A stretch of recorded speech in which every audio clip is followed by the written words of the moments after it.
காரை உடைக்கிறாங்க பாருங்க. அது மட்டும் கிடையாது, கல்லு தூக்கி அடிக்கிறாங்க. ஸோ இவர் வந்து ஆல் இந்தியா ஜெகன் கடலூரை சேர்ந்தவர், நீங்க எங்க ஊரை சேர்ந்தவர். அவர் வந்து பாத்தீங்கன்னா ரொம்ப நாளாவே ரீல்ஸ் போட்டுட்டு இருக்காரு இன்ஸ்டாகிராம்ல, ஒரு பிரபலம்னே சொல்லலாம். ஸோ அப்படிப்பட்ட ஒரு நபர் ரொம்ப நாளா வந்து மக்களை சிரிக்க வச்சுக்கிட்டு நல்ல வீடியோக்கெல்லாம் போட்டுட்டு இருந்தாரு. திடீர்னு வந்து சமூக அக்கறையில சமூக உணர்வோட வீடியோ போட ஆரம்பிச்சிருக்காரு. நல்லதுதான், தப்பு இல்லை.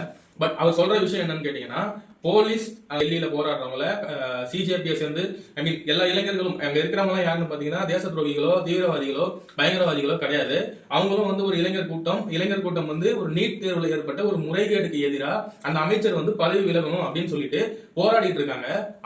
அவங்கள வந்து இவர் என்ன சொல்றாரு அப்படின்னா, இவங்க தான் அந்த அங்க நடக்கிற கலவரத்துக்கு பிரச்சனைக்கும் காரணம் அப்படின்னு சொல்றாங்க. சோ போலீஸ் வந்து இவங்களை அடிக்கிறது, எப்படி அடிச்சிருக்காங்க, என்ன நடந்துச்சு, காவல்துறையை சேர்ந்தவங்களே போய் அங்க வாகனங்களுடைய கண்ணாடிகளை உடைக்கிறதெல்லாம் வந்து காணொலியில பார்த்திருக்கோம். சோ இந்த மாதிரி விஷயங்கள்லாம் தொடர்ச்சியா நடந்துட்டு இருக்கு. அப்படிங்கிற பட்சத்துல இவர் என்ன சொல்றாரு அப்படின்னா, சோ அங்க இருக்கிற காக்ரோச் ஜனதா பார்ட்டியில சேர்ந்தவங்க தான் வந்து அந்த கலவரத்தையே தூண்டுறாங்க அப்படிங்கிற மாதிரி ஒரு ஸ்டேட்மெண்ட் போட்டு ஒரு வீடியோ போடுறாரு. சோ நான் என்ன சொல்ல வரேன்னா, திரு ஜெகன் அவர்களே, ப்ளீஸ் தயவு செஞ்சு ஒரு விஷயம் நடக்குதுன்னா அதை ஃபுல்லா அனலைஸ் பண்ணிட்டு அதுக்கப்புறமா நீங்க ஒரு பதிவிடுங்க. ஏன்னா உங்களுடைய வீடியோக்கள் வந்து உங்களுடைய காணொலிகள் வந்து பல பேரை போய் சென்றடையுது, நிறைய பேர் லைக் பண்றாங்க, ஷேர் பண்றாங்க. ஸோ நல்ல கருத்துக்களையும் உண்மையை மட்டுமே பகிரணும், நீங்க வந்து அதை பதிவிடணும்னு சொல்லிட்டு நான் ஒரு வேண்டுகோள் வச்சுக்கிறேன்.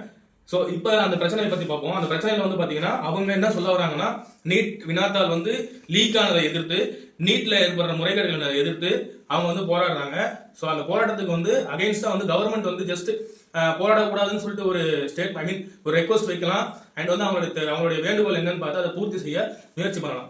இந்த மாதிரி தாக்குதல்கள் நடத்துவதுங்கிறது ரொம்ப பெரிய தவறான விஷயமா தான் எனக்கு படுது.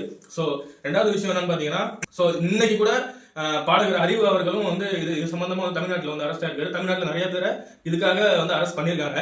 ஸோ இந்த மாதிரி நடந்துட்டு இருக்கு. ஸோ இது என்னுடைய இந்த அடக்குமுறை என்பது என்னுடைய பார்வையில வந்து தவறாப்படுது. இதை பத்தின உங்களோட கருத்து என்னங்கிறத தயவு செஞ்சு கமெண்ட் செக்ஷன்ல சொல்லிட்டு போங்க.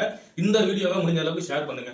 ஆல் இந்தியா ஜெகன் அவர்களே, ப்ளீஸ் நல்ல வீடியோக்களை ஜஸ்ட் அனலைஸ் பண்ணிட்டு அதுக்கப்புறமா நல்ல பதிவுகளை பதிவிடுங்கன்னு சொல்லி ஒரு ரெக்வஸ்ட் வச்சுக்கிறேன்.